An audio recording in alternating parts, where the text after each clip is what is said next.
మన పార్టీ అధికారంలో ఉంది కాబట్టి మరి అనేక డెవలప్మెంట్ కూడా జరుగుతుంది. ఇప్పటికి వాస్తవానికి మరి మేడారానికి 105 కోట్లు, అదేవిధంగా దాదాపు ఆర్ఎన్బిలో కూడా 100 కోట్లు, దాదాపుగా పిఆర్ లో సిసి రోడ్డు కావచ్చు, మరి ఇతర ప్రతి ఊరు నుంచి ఊరు కావచ్చు 250 కోట్లు. అదే విధంగా మరి మంచినీటి కోసం కూడా స్పెషల్ డెవలప్మెంట్ కింద ఊరులో మంచినీళ్ళు కావచ్చు, లేకుంటే ఇతర గుడి బడి కమ్యూనిటీ వాళ్ళు వాటి కోసం కూడా సీఎం రేవంత్ రెడ్డి గారు ప్రత్యేకంగా మరి 10 కోట్లు, ఇట్లా వందలాది కోట్ల రూపాయల వర్క్స్ ఇప్పటికే వచ్చి ఉన్నాయి.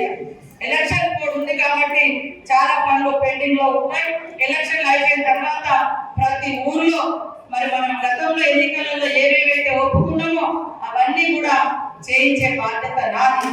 మీరు ఏ ఊళ్ళైతే ఏమేమి హామీలు ఇచ్చిండ్రో అవన్నీ చేయించే బాధ్యత మీది నాది. నేను పార్ట్స్ తీసుకొస్తా, దగ్గరుండి మీరు చేయించాలి, క్వాలిటీగా చేయించాలి.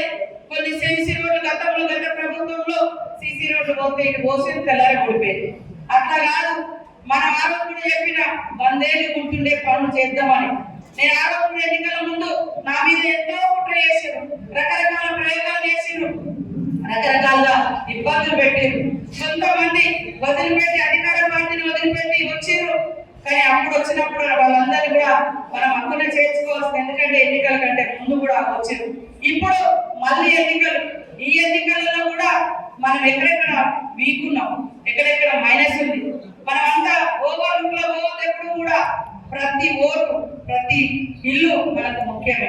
వాళ్ళందరికీ సంక్షేమ పథకాల గురించి చెప్పాలి. కాంగ్రెస్ మాట ఇస్తే తప్పదు, ఇచ్చిన మాట కట్టుబడి ఉండే పార్టీ కాంగ్రెస్ పార్టీ.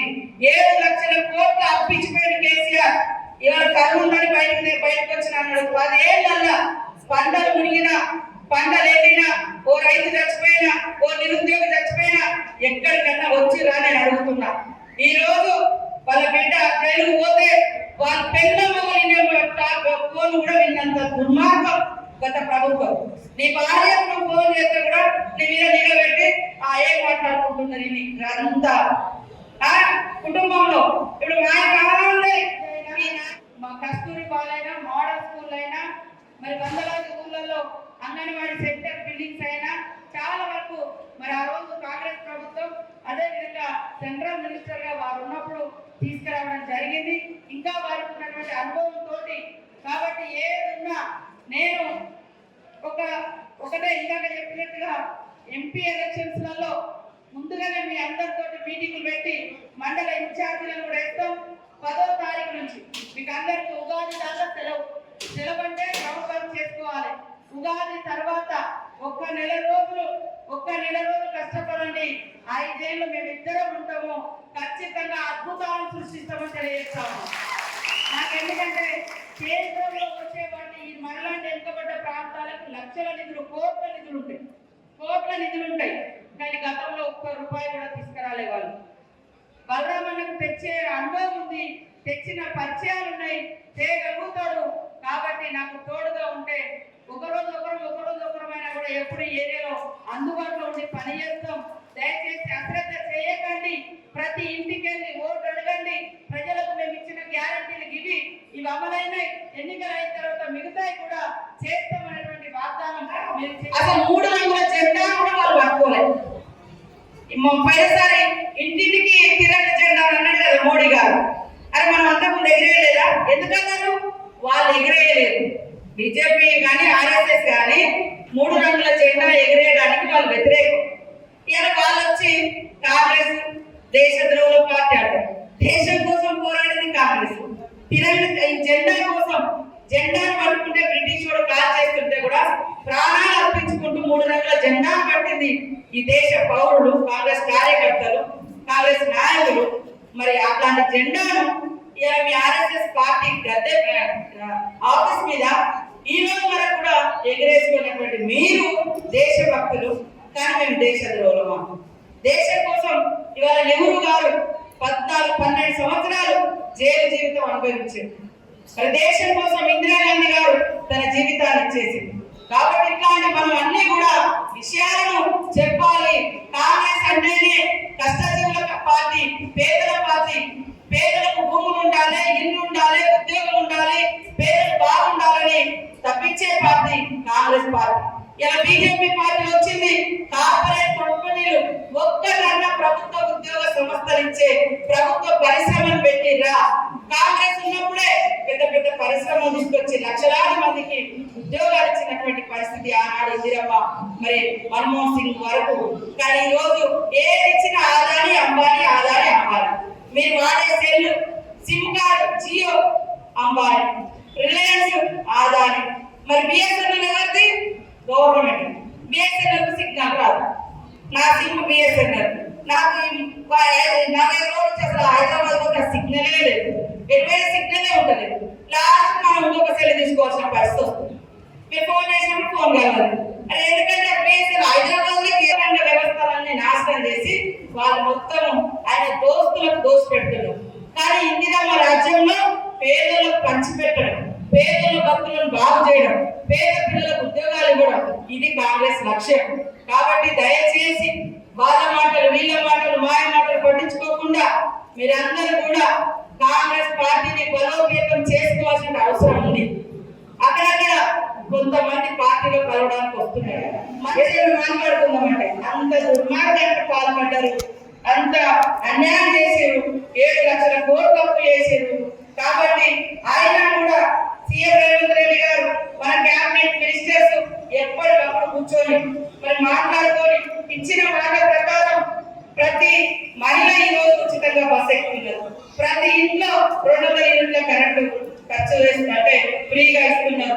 5 లక్షలతో ఇందిరమ్మ ఇల్లు కూడా మనం ఆల్రెడీ ప్రకటించిన వస్తాయి.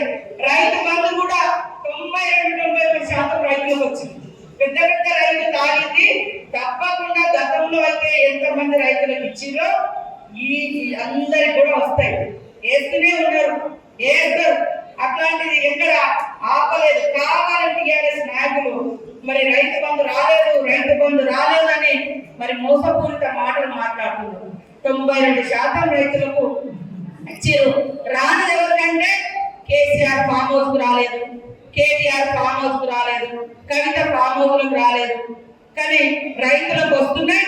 ఇంకెవరైనా మిగిలిన కూడా వాళ్ళకు వస్తే వాళ్ళు కొంత కావాలని కూడా దుష్ప్రచారం చేస్తున్నారు. ఏం దొరకలేదు. చిన్న ఏం జరిగిన కొద్దిసేపు ఏదో కరెంట్ పోయింది, ఒక ట్రిప్ ఏదైనా వైర్ పోయి దాని ఫోటో తీసి పెడతారు. ఒక ఊర్లో ఎక్కడో గతంలో కూడా అనేక ఊర్లలో మంచినీళ్ళు రాలేదు. ఇప్పుడు ఎండ తీవ్రత ఉంది, ఎండలు కొట్టి భూగర్భ జలాలు అడగండిపోతున్నాయి, బోర్లు ఎండిపోతున్నాయి. దానికి కూడా కాంగ్రెస్ కారణం. మరి మీరు ఒకటే చెప్పాలి, కరువు వచ్చింది కాంగ్రెస్ తెచ్చిందంటే వర్షాకాలము జూన్ నుంచి డిసెంబర్ దాకా ఉంటుంది, డిసెంబర్ నుంచి నవంబర్ దాకా ఉంటుంది, నవంబర్ నుంచి దాదాపు చలికాలమే ఉంటుంది, నవంబర్ నెల నుంచి. మరి మనం వచ్చింది డిసెంబర్ లో, చలికాలం, చలికాలం తర్వాత ఎండాకాలం. మరి ఎండాకాలంలో ఒక్కొక్కసారి ఎండలు బాగా ఉండొచ్చు, ఒక్కొక్కసారి ఎండలు తక్కువ ఉండొచ్చు. 10 ఏళ్ళ టీఆర్ఎస్ ప్రభుత్వంలో 10,000 మంది తెచ్చిపోయారు. ఒక్కరికన్నా పరామర్శించారని నేను అడుగుతున్నా. మీరు జనాలలో కూడా చర్చ పెట్టాలి. మహిళల విషయంలో కూడా ప్రతి ఇంట్లో మహిళలు ఉంటారు, వారందరినీ కూడా ఎలాంటి వడ్డీ లేని రుణాలు ఇచ్చి లక్షాధికారులను చేయడమే లక్ష్యంగా పెట్టుకొని మరి కాంగ్రెస్ ప్రభుత్వము పనిచేస్తా ఉంది. బీజేపీ, కొంతమంది బీజేపీ కొత్తగా అనుకుంటున్నారు. కొత్తది ఎందుకు? 10 ఏళ్ళు వాళ్ళే కదా దేశంలో అధికారంలో ఉన్నది. 10 ఏళ్ళ అధికారంలో ప్రతి సంవత్సరానికి 2 కోట్ల ఉద్యోగాలు ఇస్తా అన్నారు పిల్లలకు. 200 ఉద్యోగాలు కూడా రాలేదు. మరి కాంగ్రెస్ వచ్చిన తర్వాత ఈ 3 నెలల్లోనే, 2.5 నెలల్లోనే 30,000 మందికి ఉద్యోగాలు ఇచ్చిన చరిత్ర కాంగ్రెస్ ప్రభుత్వం. 10 ఏళ్ళలో ఒక డిఎస్సీ కూడా ఇవ్వలేదు, ఒక టీచర్ ఉద్యోగాలు కూడా ఇవ్వలేదు టీఆర్ఎస్ బీజేపీ. కానీ డిఎస్సీ వేసినాం, రూపం పెడుతున్నాం, అన్ని కూడా క్లియర్ చేస్తుంటే ఏం చేయాలో తట్టుకోలేక కేసీఆర్ గారు బయటకు వచ్చేదేదో మాట్లాడుతున్నారు. బీజేపీ ఇవాళ బీజేపీ ఏమంటే ప్రభుత్వాలను చూస్తాం, కాలుస్తాం అంటారు. ఇది అన్న నీతి, ప్రభుత్వాలను కూర్చుని ఒక నీతి అని అడుగుతుంది. ఇవాళ మీ చేతిలో అధికారం ఉందని దొంగతిట్టు వేషాలు వేసి వాళ్ళు, బీజేపీ వాళ్ళు గతంలో ప్రభుత్వాలను కూల్చినట్టుగా కూలుస్తామంటే ఇక్కడ రాజ్యాంగం ఉంది. కాబట్టి రాజ్యాంగానికి లోబడి ఎవరైతే శిక్ష అర్హులు ఉన్నారో వారికి ఈ రోజు కాంగ్రెస్ ప్రభుత్వం శిక్ష వేస్తారు. కానీ రాజ్యాంగానికి వ్యతిరేకంగా కూడా బీజేపీ శిక్ష వేస్తామంటే ఇది ఎవరు సహించలేనటువంటి విషయము. అందుకనే ఈసారి దేశంలో వచ్చేది కాంగ్రెస్.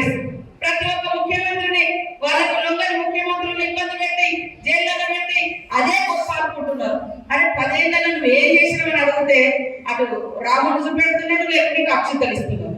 10 ఏళ్లలో ఏం అభివృద్ధి చేసారు సార్ అని అడిగితే ఇంటింటికి అక్షింతలు వస్తుంది. ఊళ్ళలో ఇల్లు ఇచ్చిర్రా, రోడ్లు ఇచ్చిర్రా, పిల్లలకు నౌకలు ఇచ్చిర్రా, మరి ఏమైనా నీటిపారుదల శాఖకు ఏమైనా నిధులు ఇచ్చిర్రా? బీజేపీ ప్రభుత్వం ఏమి ఇయ్యలేదు.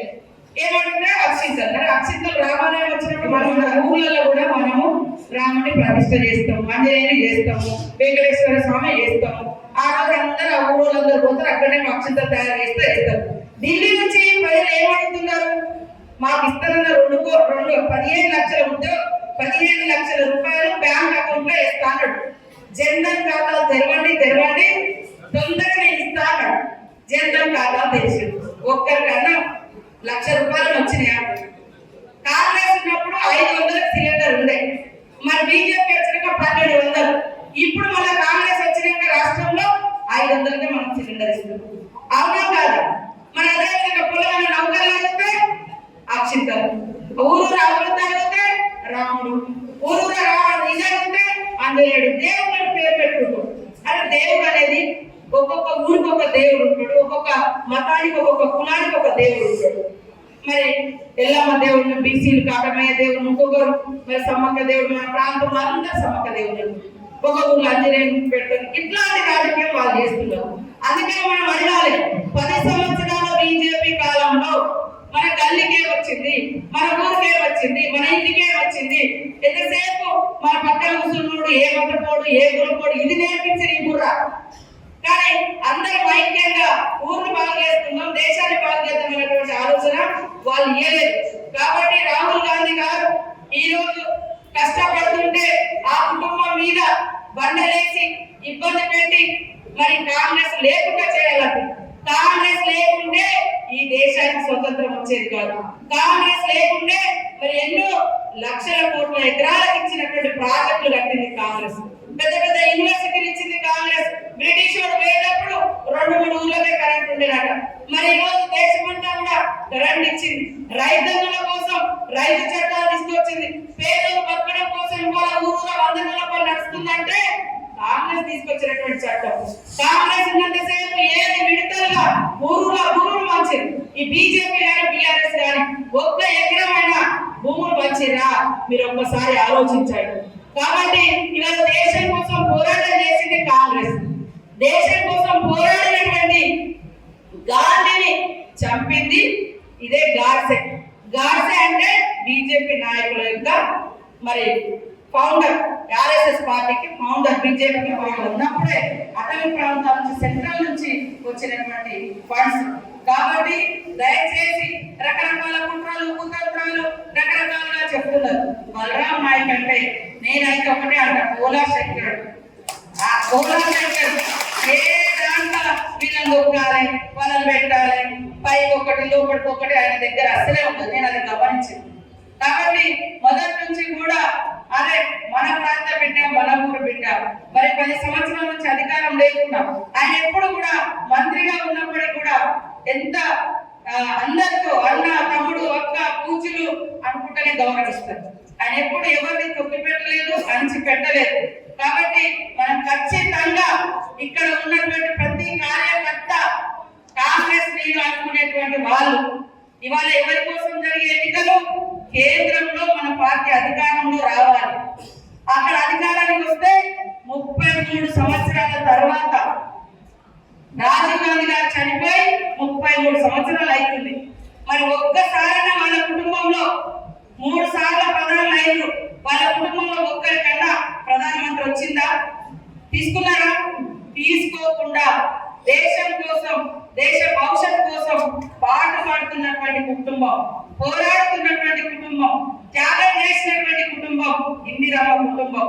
మరి ఆ కుటుంబంలో ఈసారి ఖచ్చితంగా మన నాయకుడు, మన ప్రాంతాలంటే అభిమానించే నాయకుడు మరి రాహుల్ గాంధీ గారిని ఖచ్చితంగా ప్రధానమంత్రిని చేయాలంటే మన బాధ్యతగా భారీ మెజారిటీతో కూడా మరి మనమందరం కూడా బలరామన్న గారిని గెలిపియాల్సిన అవసరం ఉంది.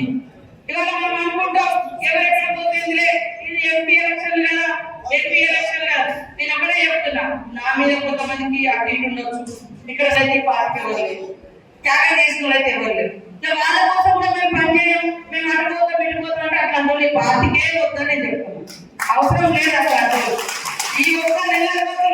ఒక్క నెల రోజులు కేటాయిస్తాం. నేను కూడా ఒక్క రోజు కూడా ప్రజలకు అందుబాటు అంటే ఏదో ఇక్కడ కాకుండా సెక్రటరీ కాకుండా ఆదిలాబాద్ ఈ 3 ప్రాంతాలలో మరి 24 గంటలు అందుబాటులోనే ఉండి పనిచేస్తుంది. అక్కడ కూడా మహబూబాద్ ఆదిలాబాద్ మన పుట్టినూరు అయితే ఆదిలాబాద్ ఈరోజు నాకు బాధ్యత ఉన్నది ఊరు కాబట్టి అక్కడ ఒక ఆదివాసీ గోల్డ్ మహిళకు టికెట్ ఇవ్వడం జరిగింది. ఇక్కడ ఒక లంబాడా సోదరుడు మరి ప్రాంత నాయకుడు ఒక చిన్న స్థాయి నుంచి వచ్చినటువంటి వ్యక్తికి మరి కేంద్ర మంత్రిగా చేసి మరొకసారి టికెట్ ఇవ్వడం జరిగింది. అనేక మంది రకరకాల కులాల పంచాయతీలు మతాల పంచాయతీలు చేస్తా ఉన్నారు అభివృద్ధి కోసం పాటుపడ్డాడు. మరి ఓలా వాస్తవానికి ఆయన ఎలాంటి కుట్రలు కుతంత్రాలు తెలియనటువంటి వ్యక్తి. ఎంతో మంది ఆఫర్లు ఇచ్చినా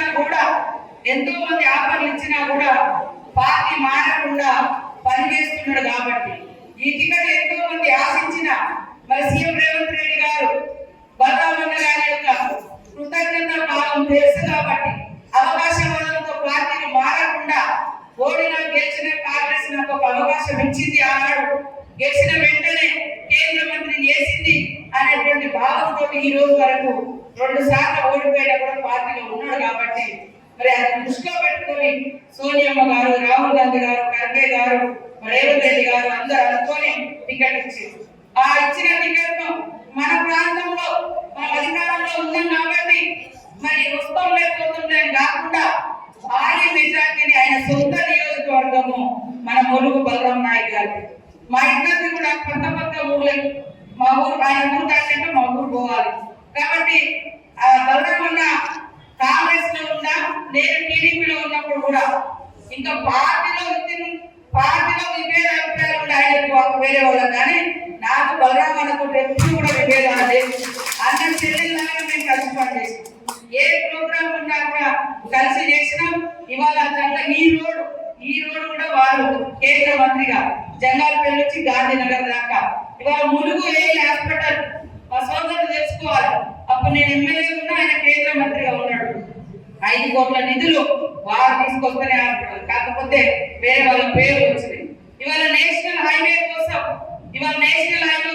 ఢిల్లీ దాకా ఈ మన ఏదైతే ఈ రోడ్డు ఉందో ఆ రోడ్డు నుంచి ఆయన ప్రయత్నం చేస్తే వచ్చినటువంటి రోడ్డు వైండింగ్ వెడల్పుతో మల్లపల్లి నుంచి మహబూబాద్ దాకా కూడా మరి బలరాం నాయక్ గారు తీసుకొచ్చినటువంటి రోడ్. ఇవాళ ములుగులో ఉన్నటువంటి మోడల్ స్కూల్ కావచ్చు, మన జవహర్ నగర్ లో ఉన్నటువంటి మోడల్ స్కూల్, అదేవిధంగా చల్వాయిలో ఉన్నటువంటి మోడల్ స్కూల్, ఇవన్నీ కూడా మోడల్ స్కూల్ కావచ్చు. అదేవిధంగా సర్వాపురం కావచ్చు లేదా ఉద్దాపురం కావచ్చు, అటవీ గ్రామాలలో అనేక బ్రిడ్జీలు కూడా కాంగ్రెస్ ప్రభుత్వం